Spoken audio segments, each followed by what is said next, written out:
Hello everyone, आप सभी लोगों का स्वागत है हमारे YouTube channel something unique classes पर। आज हम लोग डिस्कस करने जा रहे हैं एक वेरी इंपॉर्टेंट एंड इंटरेस्टिंग सा टॉपिक जो आपके SSC, GD, railway, police, TET, super TET, PET लगभग सभी एग्जाम्स के पॉइंट ऑफ व्यू से इम्पॉर्टेंट है।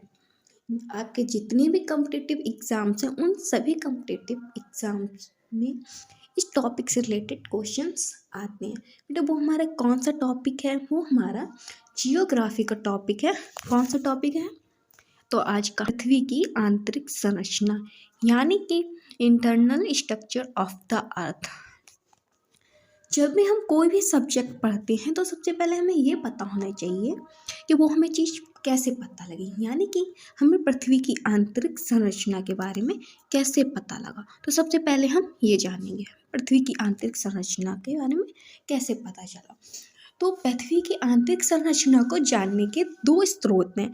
एक होता है हमारा प्रत्यक्ष स्रोत और दूसरा होता है हमारा अप्रत्यक्ष स्रोत। प्रत्यक्ष स्रोत यानी कि विजुअल सोर्सेस और अप्रत्यक्ष स्रोत यानी कि non visual sources. Non visual sources की बात करें तो नॉन विजुअल सोर्सेज वह होते हैं जिससे हम केवल अनुमान लगा सकते हैं पृथ्वी की आंतरिक संरचना कैसी है, यानी कि जिसे हम देख नहीं सकते, जिसका हम केवल सिर्फ अनुमान ही लगा पाते हैं। और प्रत्यक्ष स्रोत हमारे क्या होते हैं? प्रत्यक्ष स्रोत यानी कि विजुअल सोर्सेस।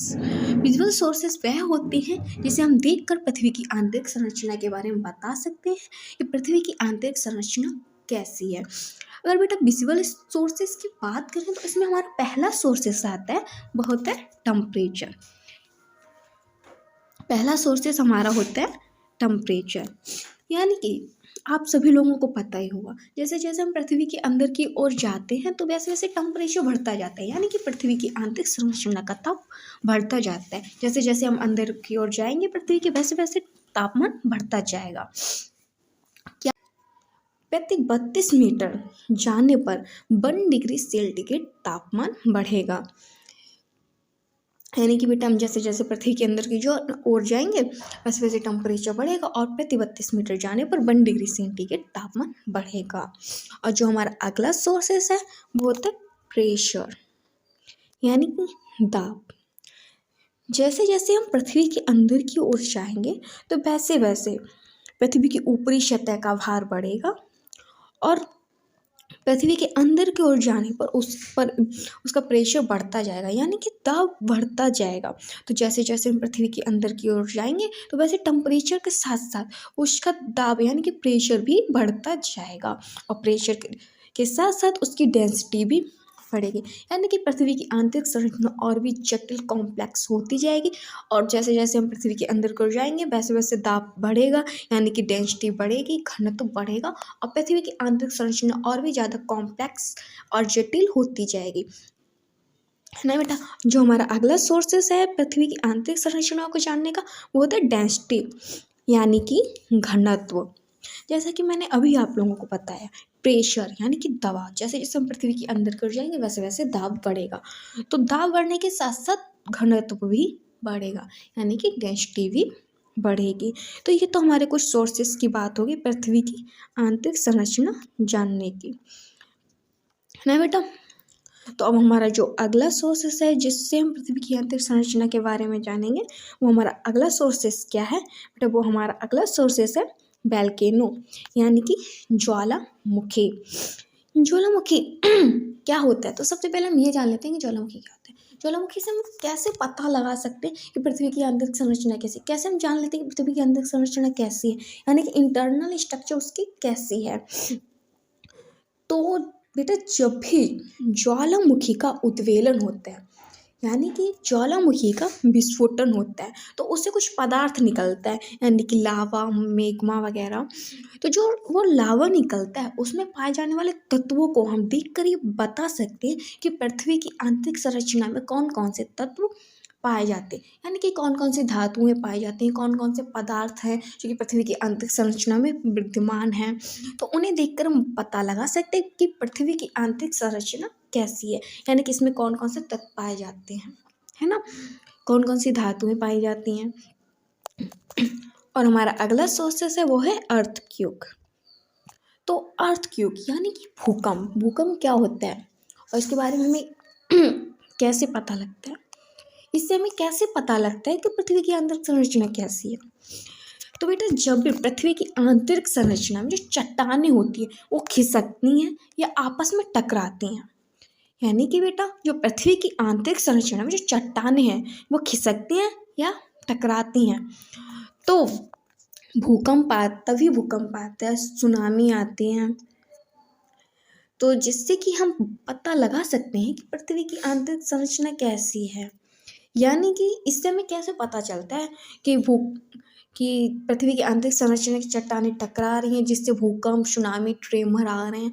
तो इससे हमें ये अनुमान हम लगा सकते हैं कि पृथ्वी की आंतरिक संरचना का कुछ हद तक कुछ ठोस पार्ट है जो कि जिसके आप अलग जाने से या टकराने से भूकंप या ट्रेमर, सुनामी आती है ना। तो एक भी हमारा अगला सोर्सेस है, मतलब कि हमारा एक स्रोत और है, यानी कि इसमें एक और हमें बात जाननी है जिससे हमें पृथ्वी की आंतरिक संरचना के बारे में पता चलता है, जो कि अर्थक्वेक यानी कि भूकंप से रिलेटेड है ना। तो जैसे कि सपोज डैट ये हमारी अर्थ यानी कि समझने के लिए हम लोग मान लेते हैं कि ये हमारी पृथ्वी है ना। तो ये हमारी पृथ्वी है, तो इसमें मानो कि यहाँ पे यानी कि मान लेते हैं कि यहाँ पर क्या है, यहाँ पर भूकंप आया, तो इससे कुछ तरंगे निकलती हैं जो कि इस टाइप से है ना, इस टाइप से कुछ तरंगे निकलती हैं जो पूरी पृथ्वी की सतह पर यानी कि पूरी पृथ्वी पर फैल जाती हैं इस टाइप से, जैसे कि मैंने इसमें दिखा भी रखा है आप लोगों को कि जो कि इस टाइप से फैली हुई होती हैं, आप देख सकते हो। और इन तरंगों की एक खास बात होती है, ये तरंगे ना जहाँ पर जितनी तेज़ी से पहुँचेंगी वहाँ पर भूकंप उतनी ही तेज़ी का अनुभव होगा, और जहाँ पर ये तरंगे जितनी कम गति यानी कि इन तरंगों की जितनी कम स्पीड होगी वहाँ पर ये तरंगे जितनी ही कम स्पीड में जाएंगी वहाँ पर उतनी ही कम भूकंप का अनुभव होगा, है ना। तो इन तरंगों की गति चेंज होती रहती है पृथ्वी के घनत्व के अकॉर्डिंग, यानी कि जहाँ पर घनत्व पृथ्वी का ज़्यादा होगा वहाँ पर इन तरंगों की गति उतनी ही ज़्यादा होगी, और जहाँ पर घनत्व कम होगा वहाँ पर इन तरंगों की गति उतनी ही कम होगी। यानी कि जैसे मैंने यहाँ पे कुछ लिख भी रखा है, जहाँ पर भूकंपी तरंगों की गति जितनी ज़्यादा होगी वहाँ पर उतनी तेज़ी का भूकंप अनुभव होगा। यानी कि बेटा जहाँ पर इन तरंगों की गति जितनी ज़्यादा होगी वहाँ पर उतनी ही तेज़ी का भूकंप आएगा, यानी कि भूकंप का अनुभव होगा, और जिससे कि ज़्यादा ही क्षति होगी भूकंप से। और जहाँ पर इन घनत्व कम होगा वहाँ पर भूकंपी तरंगों की गति बहुत ही कम मात्रा में पहुँच पाएंगी, और वहाँ पर बिल्कुल नामात्र का भूकंप अनुभव होगा, है ना। और यहाँ पे जो एक और हमने पॉइंट लिख रखा है कि भूकंपी तरंगों की गति घनत्व के अकॉर्डिंग, यानी कि हमारी तरंग इम्पॉर्टेंट तरंग है वो होती पी तरंग, यानी कि प्राइमरी वेव, जिसे हम प्राथमिक तरंग भी कहते हैं। और प्राथमिक तरंग यानी कि इसे अनुदैर्ध्य तरंग भी कहते हैं, यानी कि ये अनुदैर्ध्य तरंगें होती हैं। और जो हमारी दूसरी तरंग है वो होती है यस तरंग, यानी कि सेकेंडरी वेव, यानी कि द्वितीयक तरंगें जो कि हमारी अनुप्रस्थ तरंगें होती हैं। तो इन तरंगों की बेटा खास बात होती है, यानी कि जो भूकंप आए उससे जो तरंगें निकली जो हमारी इम्पॉर्टेंट तरंग है पी एंड एस तरंग, तो इन तरंगों की एक खास बात होती है। तो सबसे पहली जो हमारी एस तरंग होती है इसकी क्या क्वालिटी होती है, यानी कि इसका क्या यस एंड पी तरंगों की क्या खास बात होती है बेटा। यस तरंग होती है जो कि हमारे वो तरल माध्यम से नहीं गुजर सकती, यानी कि जहाँ पर पृथ्वी की आंतरिक संरचना का माध्यम तरल होगा, यानी कि यहाँ पर लिक्विड स्टेट होगी वहाँ पर पृथ्वी की आंतरिक संरचना जहाँ पे तरल होगी वहाँ पर यस तरंगें नहीं गुजर सकती, है ना बेटा।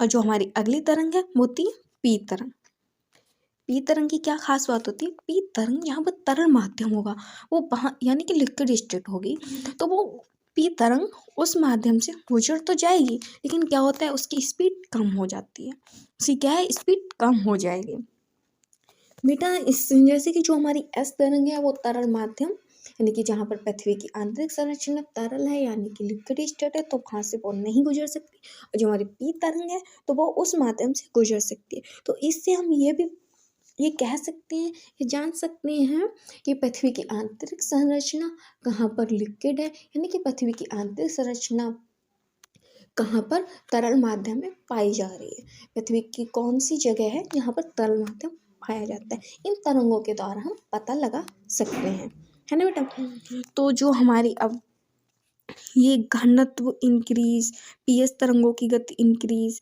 And P decrease and S बराबर 0 शून्य क्या है, चलिए अब हम लोग इसे भी समझ लेते हैं। जैसे कि अभी हमने बताया था, ये जैसे जैसे घनत्व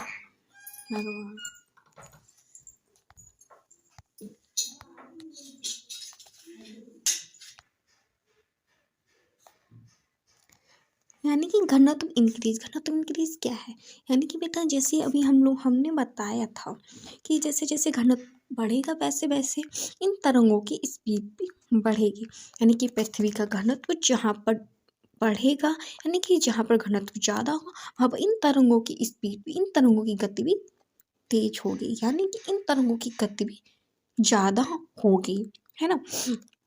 और ये पी डिक्रीज क्या है, यानी कि बेटा इसमें पी डिक्रीज ये है कि जहाँ पर जैसे कि मैंने यहाँ पे अभी बताया था कि जहाँ पर तरल माध्यम आ जाएगा तो वहाँ पर क्या होगा, तो वहाँ पर इन तरंगों की गति डिक्रीज हो जाएगी, यानी कि इन तरंगों की स्पीड पी तरंग है ना, तो उन पी तरंगों की गति कम हो जाएगी, और जो हमारी एस तरंग है, एस तरंग बराबर 0 यानी कि वह ये तरंग है जो हमारी वो तरल माध्यम से नहीं गुजर सकती। तो क्या हुआ, जैसे जैसे घनत्व बढ़ेगा वैसे वैसे इन तरंगों की गति भी बढ़ेगी, यानी जैसे जैसे घनत्व कम होगा वैसे वैसे इन तरंगों की गति भी कम होगी। घनत्व बढ़ेगा तो तरंगों की गति भी बढ़ेगी, और घनत्व कम होगा तो इन तरंगों की गति भी कम होगी। और अगर हम इसके इन तरंगों की स्पीड की बात करें, यानी कि बेटा जो पी तरंग है, पी तरंगों की गति तरल माध्यम में कम हो जाती है, और एस तरंगें तो भाई गुजर ही नहीं सकती है ना बेटा। तो एस तरंगों की गति स्पीड यानी कि रहती है, शून्य होती है। अगर हम इसके वेरिएशंस की बात करें, यानी कि ये किन किन रूपों में पाई जाती है, ये किन किन फॉर्म्स में पाई जाती है, तो जो हमारी पहली तरंग होती है पी तरंग, P and P star and P G. इसी तरह से जो हमारी एस तरंग है वो एस स्टार एंड एस जे है ना। तो P and P star P G तरंगों की क्या स्पीड होती है, चलिए अब हम इसे देखते हैं। तो जो हमारी पी तरंग की गति होती है 7 से 8 किलोमीटर प्रति सेकेंड, यानी कि यह पर सेकेंड में 7 से 8 किलोमीटर की दूरी तय करती हैं। और इस तरह से हमारी पी स्टार तरंगों की गति क्या होती है, हमारी पी स्टार तरंगों की गति होती है 6 से 7 किलोमीटर प्रति सेकेंड, है ना। और एस जी तरंगों की गति क्या होती है, एस जी तरंगों की गति होती है।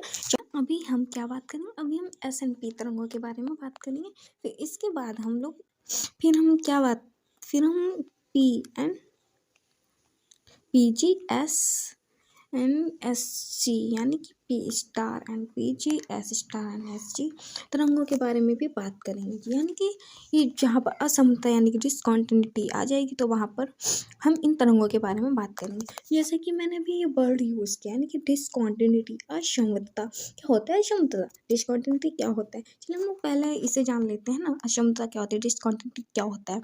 तो असमता क्या होती है यानी डिसकॉन्टिन्यूटी क्या होती है, इसे समझने के लिए चलिए हम लोग समझते हैं यानी डिसकॉन्टिन्यूटी क्या होती है। तो जैसे कि मान लीजिए कि ये हमारा एक ये माध्यम है और ये हमारा ये दूसरा माध्यम है। तो इसमें क्या है, इसमें ए टाइप का पदार्थ भरा हुआ है, इसमें बी टाइप का पदार्थ भरा हुआ है। यानी कि ये हमारा एक ये माध्यम है, एक ये माध्यम, ये हमारा दूसरा माध्यम है और इसमें ए टाइप का पदार्थ भरा हुआ है, इसमें बी टाइप का पदार्थ भरा हुआ है ना। तो इसमें जब भी क्या होगा, जब भी यहाँ से हमारी पी तरंग गुजरेगी वो जैसे सीधी ना जा कर के थोड़ी तिरछी होकर निकलती है। ऐसा क्यों होता है?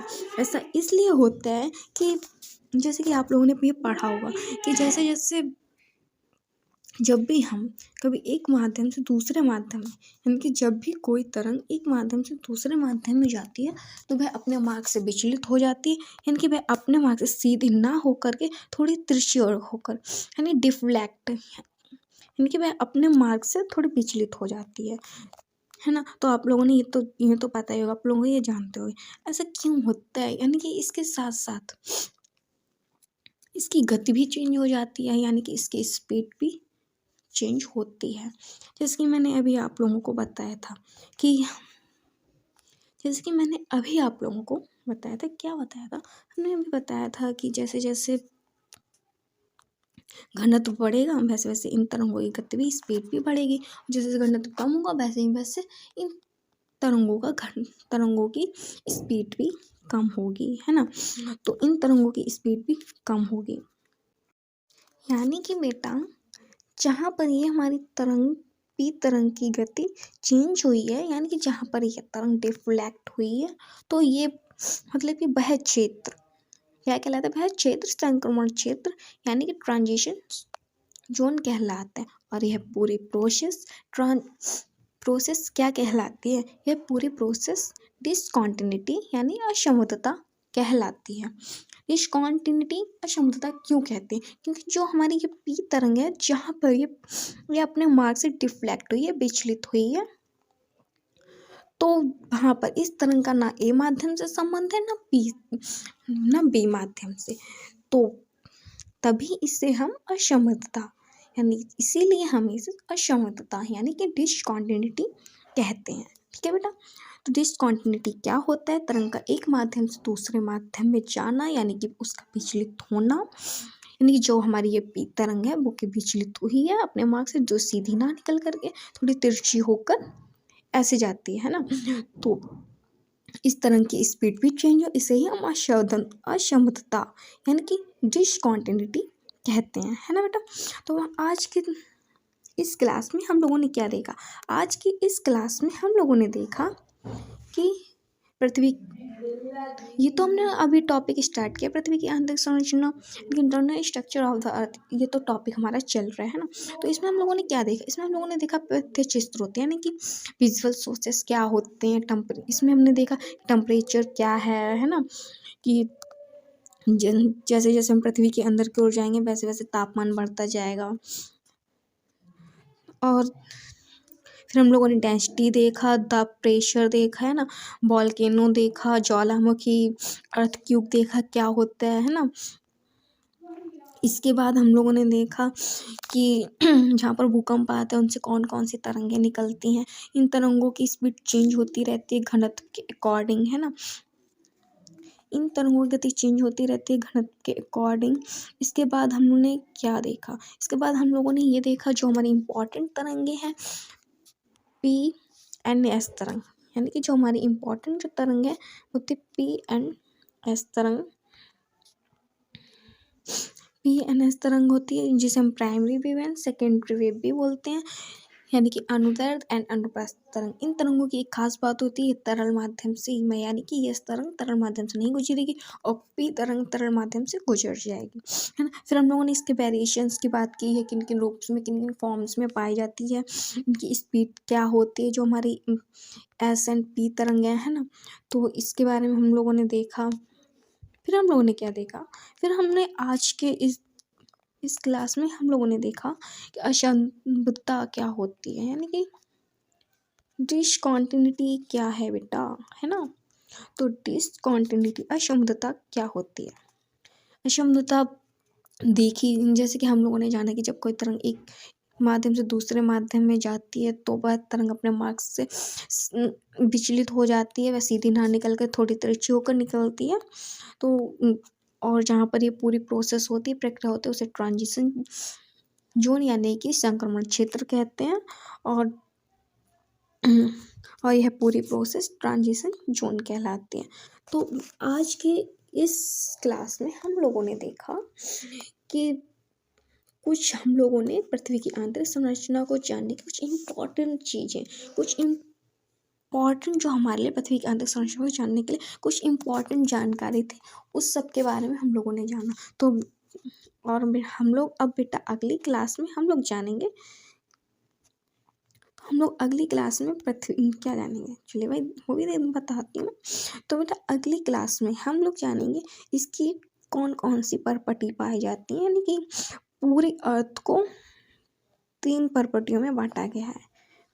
ये हमने एक पृथ्वी का एक त्रिशल लिया, मतलब यानी कि पृथ्वी का एक टुकड़ा लिया है, तो जिससे हम जान सकते हैं, यानी कि जिससे हम लोग ओनली समझने के लिए पृथ्वी में कितनी परतें पाई जाती है। पृथ्वी में 3 परतें पाई जाती हैं। इन सब के बारे में हम लोग डिस्कस करने वाले हैं, विद डिस्क्रिप्शन पढ़ेंगे, और इसमें कौन कौन से मंडल पाए जाते हैं, इस सब के बारे में हम लोग अगली क्लास में जाने। आज के लिए इतना ही।